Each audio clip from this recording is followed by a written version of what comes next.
নমস্কার বন্ধুরা, আমার রান্নাঘরে সবাইকে স্বাগত। অনেকদিন ধরে মেয়ে বলছে নারকেলের পরোটা খাবো, কিন্তু কিছুতেই বানানো হচ্ছে না সময়ের অভাবে। তো আজকে বিকালে ভাবছি করেই দিই। তো আজকের মেনু নারকেলের পরোটা।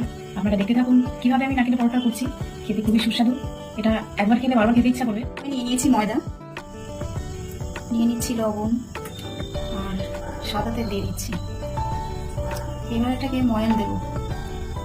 এবার সবকিছু ভালো করে মিশিয়ে নিলাম। ময়দা দিচ্ছি, জল দেওয়ার পর এটাকে ভালো করে আমি মাখাবো।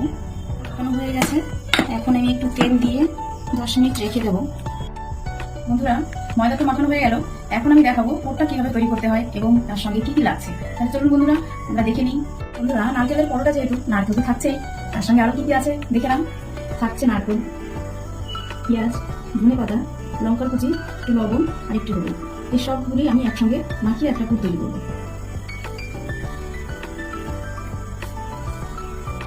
10 মিনিট হয়ে গেছে বন্ধুরা, এবার আমি খুলে নিয়েছি ঢাকনা।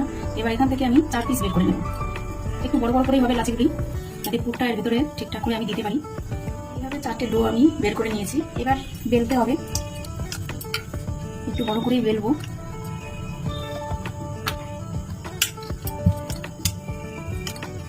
এতটা বড় করেই বেলে নিয়েছি। এবার এর ভেতরে আমি পুর দিয়ে দেবো।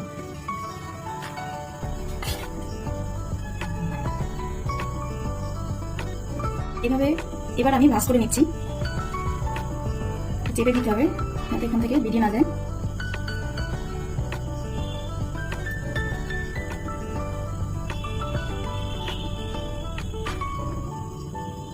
এইভাবে ভালো করে চেপে দেবেন যাতে ভেতর থেকে পুর না বেরিয়ে আসতে পারে।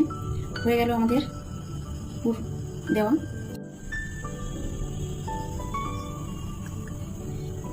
তেল গরম হয়ে গেছে, এবার আমি ছেড়ে দিচ্ছি। হয়ে গেছে, এবার নামিয়ে নিচ্ছি প্লেটে। বন্ধুরা, নারকেলের পরোটা তৈরি হয়ে গেছে। বন্ধুরা, পুরো ভিডিওটি যদি আপনাদের ভালো লেগে থাকে তাহলে লাইক কমেন্ট করতে ভুলবেন না।